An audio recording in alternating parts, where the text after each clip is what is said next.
Olá, irmãos, graça e paz sejam abençoados em nome de Jesus. Devido à ausência de vários alunos e até mesmo a minha ausência, devido a uma situação especial, nós vamos fazer então a continuidade do nosso discipulado escatológico. Hoje nós estaremos analisando a página 4 da sua apostila, falando sobre a grande tribulação. Então, assim, nós estaremos aproveitando esse tempo e fazendo com que você não perca a aula, não é? Nessa sequência dos estudos. Então, a grande tribulação será para judeus e gentios não convertidos. A igreja está livre desse período, porque é a ira de Deus caindo sobre os incrédulos, aqueles deixados após o arrebatamento.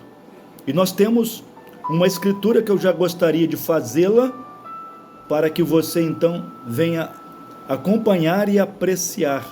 Mateus 24, de 1 a 28, está falando especificamente da grande tribulação, no contexto de evangelho do reino e especificamente aos judeus, não à igreja. Então diz o texto sagrado: quando Jesus ia saindo do templo, aproximaram-se dele os seus discípulos para lhe mostrarem a estrutura do templo. Jesus, porém, lhes disse: não vedes tudo isso? Em verdade eu vos digo que não ficará aqui pedra sobre pedra que não seja derribada. E estando assentado no Monte das Oliveiras, chegaram-se a ele os seus discípulos em particular, dizendo: dize-nos quando serão essas coisas e que sinal haverá da tua vinda e do fim do mundo. Jesus respondendo disse-lhes: acautelai-vos que ninguém vos engane, porque muitos virão em meu nome dizendo eu sou o Cristo e enganarão a muitos. Especificamente desse versículo 4 até o 28, Jesus vai descrevendo o que ocorrerá na grande tribulação. E ouvireis de guerras e de rumores de guerras. Olhai, não vos assusteis, porque é mister que tudo isso aconteça, mas ainda não é o fim. Porquanto se levantará nação contra nação e reino contra reino, e haverá fomes e pestes e terremotos em vários lugares, mas todas essas coisas são o princípio das dores.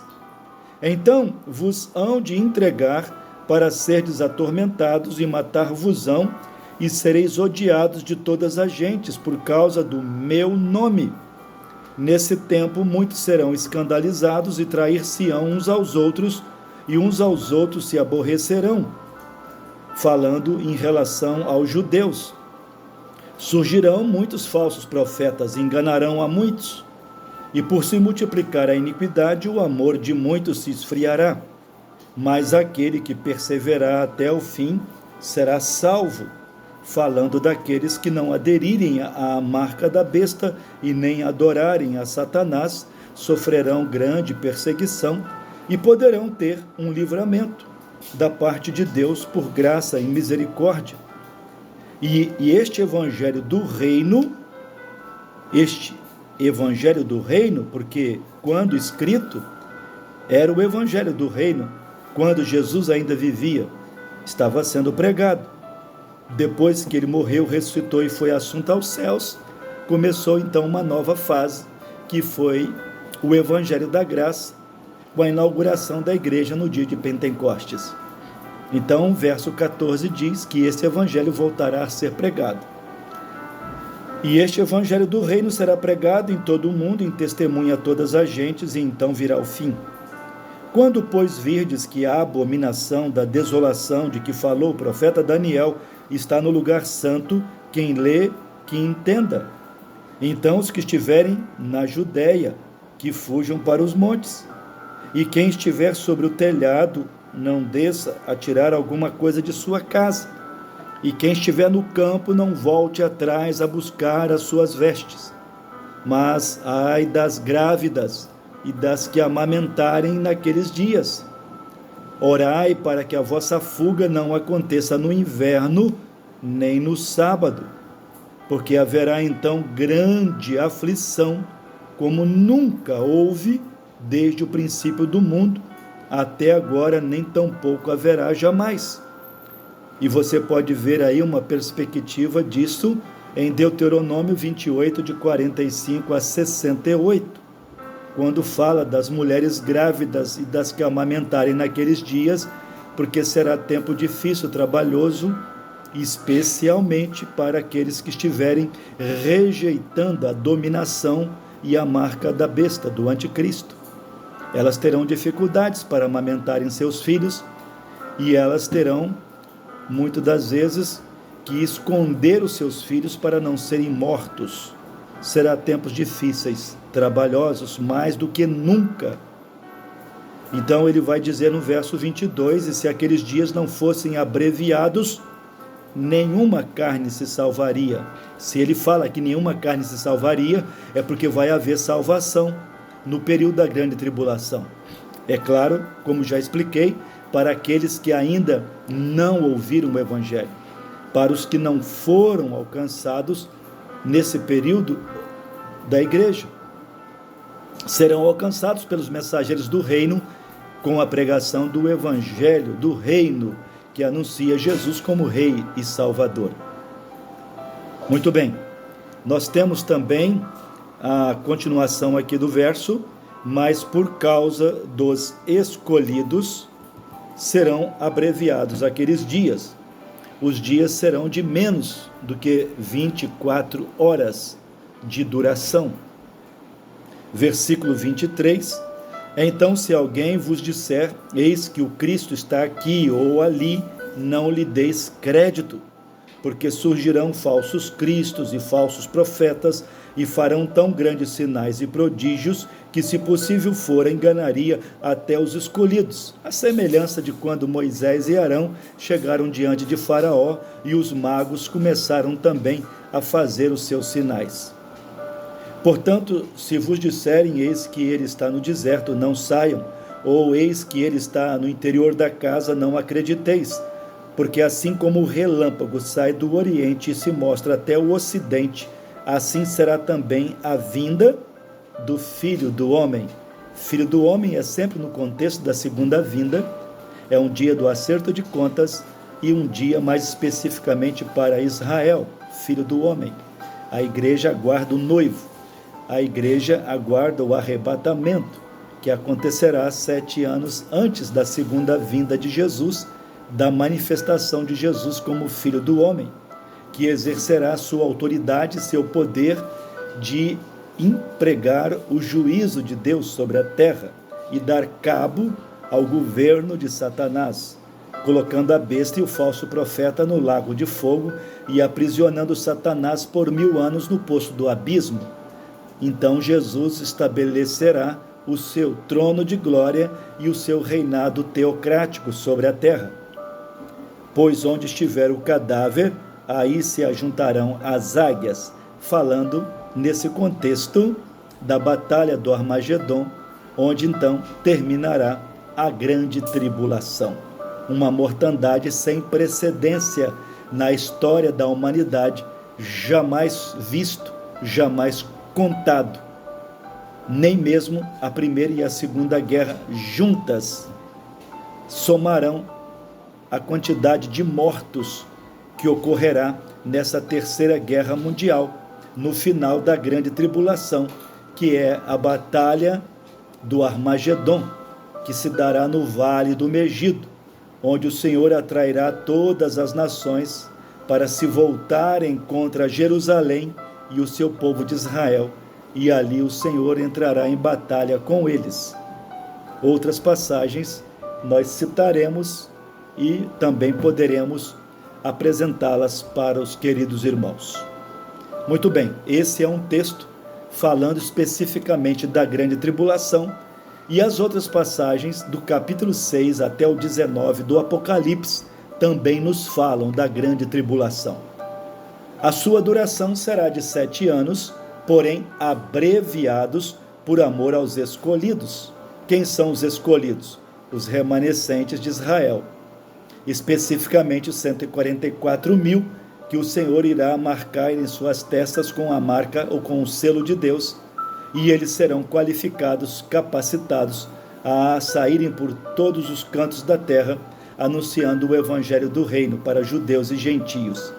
Enquanto as duas testemunhas, na última metade da grande tribulação, estarão como testemunhas de Deus em Jerusalém, especificamente aos judeus. É a última, então, semana de anos das 70 semanas de Daniel, descritas no capítulo 9, de 24 a 27, que eu também irei ler para os queridos irmãos. Daniel 9, a partir do verso 24, nos diz assim: 70 semanas estão determinadas sobre o teu povo, Daniel, e sobre a tua santa cidade. O povo de Daniel é Israel e a santa cidade Jerusalém. Para o quê? Para extinguir a transgressão, para dar fim aos pecados e expiar a iniquidade, trazer o juízo eterno e selar a visão e a profecia e ungir o santo dos santos. Sabe e entende, desde a saída da ordem para restaurar e para edificar Jerusalém, até o Messias, o príncipe, 7 semanas e 62 semanas. As ruas e as tranqueiras se reedificarão, mas em tempos angustiosos, falando desse período da grande tribulação, a qual está faltando apenas a última semana. Verso 26, e depois das 62 semanas será tirado o Messias, e não será mais, e o povo do príncipe que há de vir destruirá a cidade e o santuário, e o seu fim será com uma inundação, e até o fim haverá guerra. Estão determinadas assolações. E ele, o anticristo, firmará um concerto com muitos por uma semana, e na metade da semana fará cessar o sacrifício e a oferta de manjares, e sobre a asa das abominações virá o assolador, e isso até a consumação, e o que está determinado será derramado sobre o assolador, conforme vimos em Mateus 24, no versículo de número 15. Então, meus queridos, de onde descobrimos que a grande tribulação, a última semana das 70 semanas de anos de Daniel, elas são de 7 anos. Porque desde a ordem dada a Neemias pelo rei Artaxerxes, no ano 445, para a reconstrução dos muros de Jerusalém, que fora destruído pelos babilônicos, até a morte e ressurreição de Jesus, somaram 69 semanas, até o ano 32 da nossa era.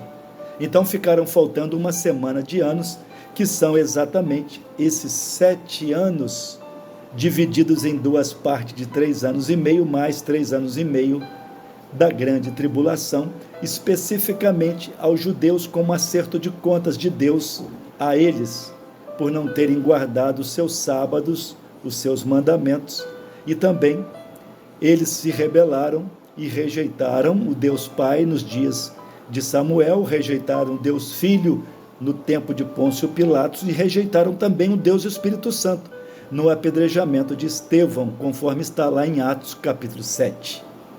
Bom, então, meus amados, esta grande tribulação, ela é também chamada de 42 meses ou de 1.260 dias, conforme podemos ver em Apocalipse 11, versos 2 e 3, e também no Apocalipse 12, verso 6. Estes dias serão dias tremendamente terríveis, que nunca houve, como nunca jamais haverá na história da humanidade. Deixei uma nota para vocês: uma semana de anos, na profecia bíblica, representam 7 anos.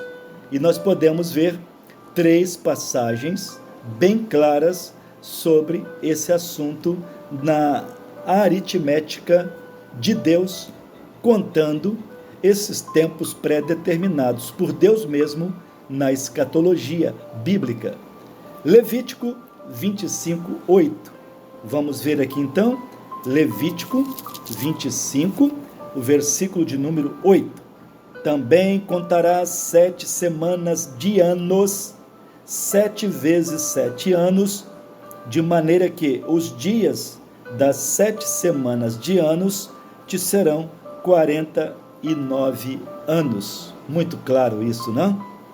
Também nós temos em Gênesis 29 um exemplo muito clássico sobre essas semanas sabáticas.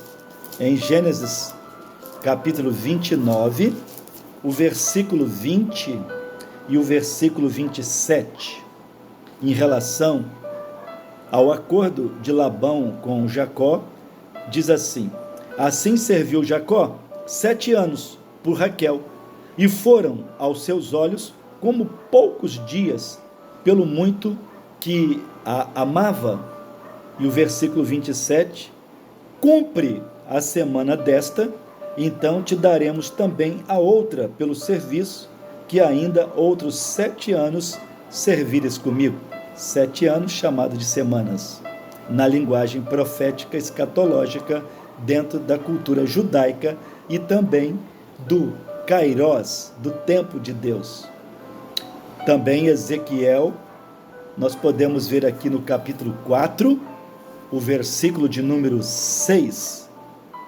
E quando cumprires estes, tornar-te-ás a deitar sobre o teu lado direito, e levarás a maldade da casa de Judá 40 dias. Um dia te dei para cada ano.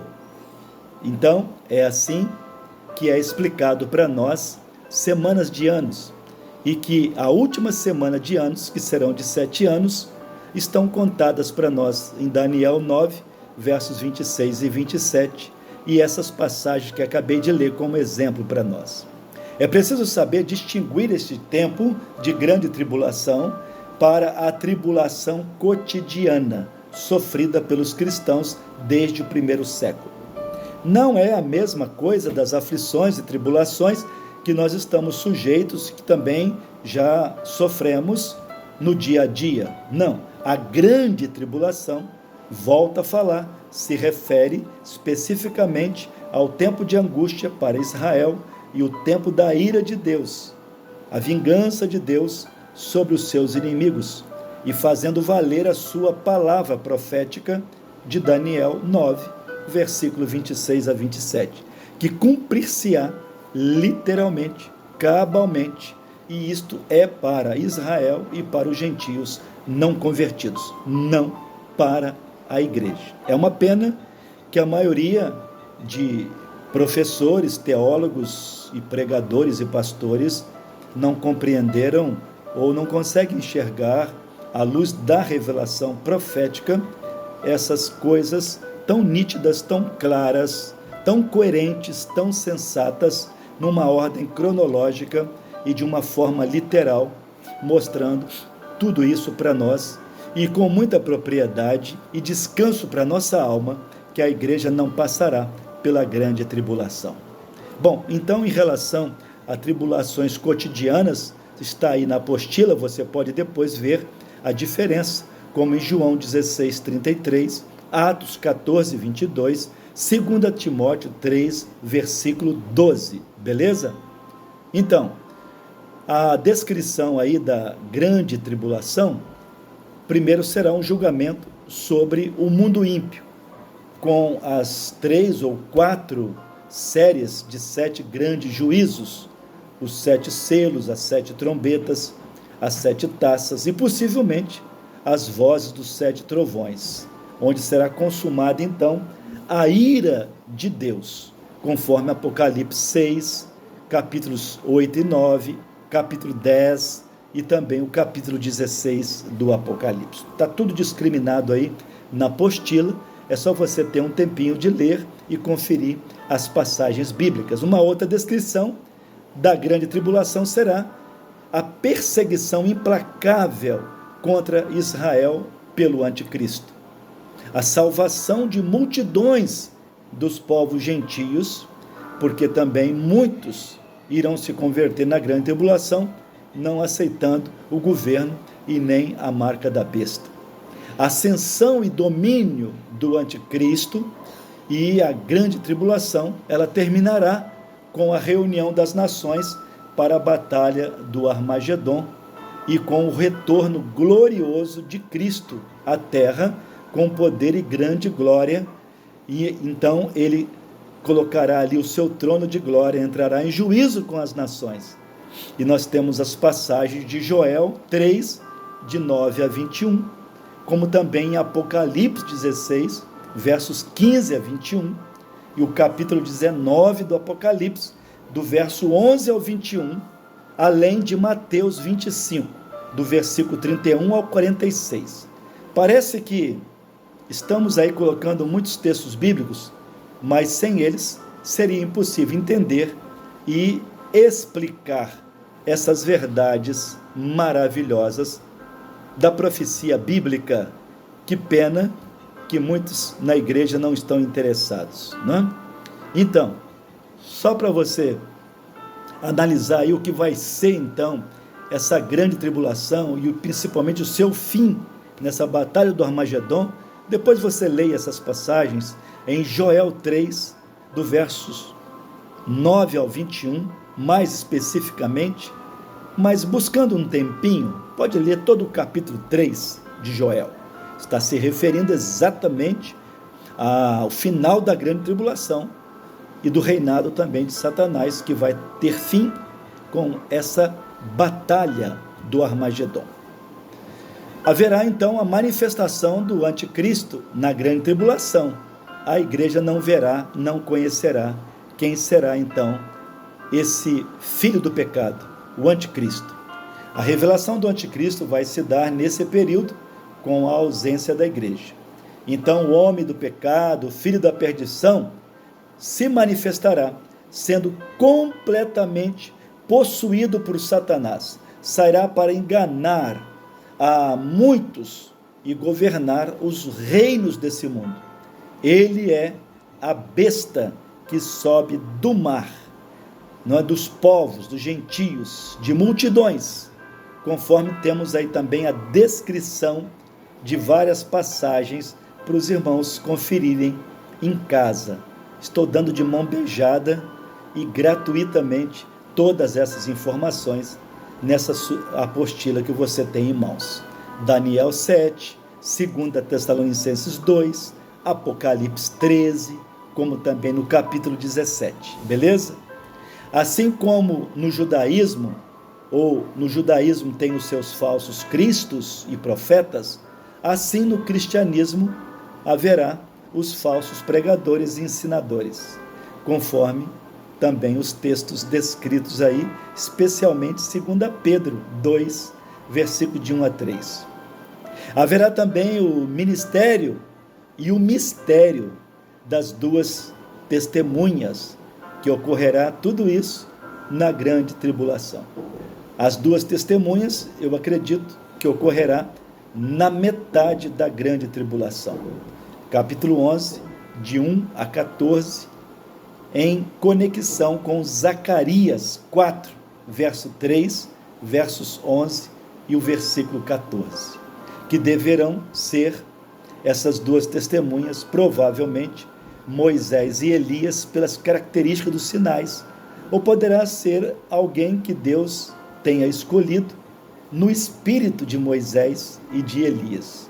Mas eu sou levado a crer que literalmente será Moisés e Elias, sim, os mesmos que se apresentaram no monte da transfiguração, lá em Mateus 17, versos 2 e 3, um prenúncio, aquela transfiguração ali, que Jesus se transfigurou perante Pedro, Tiago e João, no monte da transfiguração, é um prenúncio do que ocorrerá no milênio, quando ele corporalmente, visivelmente, estará nessa terra pela segunda vez, né? Então é isso aí. Além das duas testemunhas, Deus terá também os 144 mil mensageiros do reino, né? Do reino, as autênticas, que eu chamo, testemunhas de Jeová, né? Que serão ali os judeus que se converterão a Cristo no início da grande tribulação e a pregação do evangelho do reino, cumprindo Mateus 24, 14, que nós já lemos, mesmo nesse tempo difícil, muitos se arrependerão e serão lavados pelo sangue do Cordeiro, conforme Apocalipse 7, de 1 a 17, e também no capítulo 14, de 1 a 5. Bom, essas testemunhas, 144 mil, sairão de um remanescente de Israel, porque a Bíblia diz que ainda que Israel seja como a areia da praia do mar, é um remanescente que se salvar-se-á, e desse remanescente Deus tirará 144 mil, 12 mil de cada tribo de Israel, formando aí um grande exército de evangelistas, missionários, que com a ausência da igreja estarão pregando o evangelho à moda antiga, conforme os profetas do Antigo Testamento e o próprio Jesus e João Batista, que também pregavam este evangelho, não é? Falando do reino, falando de Jesus como rei e salvador. Esses 144 mil, como um remanescente de Israel, se converterão no início da grande tribulação, depois deles verem um grande livramento e salvação que Deus lhes dará no início da grande tribulação, cumprindo Ezequiel 38 e 39, quando os comunistas, socialistas, islâmicos radicais irão invadir a terra de Israel, se aliando à Rússia e à China, e Deus os levará aos montes da terra de Israel, colocando 6 anzóis nos seus queixais, e haverá um período de 7 meses para enterrar os seus mortos, e durante 7 anos Israel se valerá dos destroços dessa guerra, que ocorrerá no início da grande tribulação, eu repito, e aí Israel então experimentará uma verdadeira conversão, reconhecendo o seu Messias e ali confessando as suas culpas, seus pecados, chorarão amargamente, como se chora por um primogênito. Está lá em Zacarias, no capítulo 12. E tem descrições, né? Como a gente pode ver em Zacarias 12, 14 e assim por diante. Ok? Então, acerca dessas testemunhas, autênticas testemunhas de Jeová, que não tem nada a ver com a seita das testemunhas de Jeová, que a gente vê aí nos nossos dias batendo de porta em porta, está se referindo aos judeus, né? No capítulo 11, de 1 a 14. Uma profecia muito interessante, que nós temos essas profecias que não devem ser deixadas de ler de forma alguma, as descrições todas que eu anotei aí na apostila, em especial o Joel capítulo 3, né? Mateus 25, de 31 a 46, falando então de quando Jesus, no final da tribulação, colocará os pés no Monte das Oliveiras, estabelecerá o seu trono de glória, entrará em juízo com as nações e também ele colocará em ordem a casa de Israel e passará a reinar de mar a mar durante 1000 anos literais na nossa contagem do Cromos, não é? E aí então nós veremos aquilo que é o anseio dos povos e também de muitos sonhos. Jesus trará a paz eterna, a segurança, a prosperidade, a longevidade, e nós vamos falar sobre isso no próximo estudo, e será um estudo presencial na permissão de Deus, beleza? Aí mais eu creio que 2, 3 aulas a gente estará concluindo esse seminário intensivo de escatologia, aonde nós organizamos essa apostila para você ter em mãos, estudar, apreciar essas passagens, as explicações e também compartilhar com quem você quiser, beleza? Então, amados, um grande abraço, fiquem na paz e nunca percam a esperança da breve volta do Senhor Jesus Cristo, ok? Deus te abençoe, graça e paz, um abraço em nome do Senhor Jesus.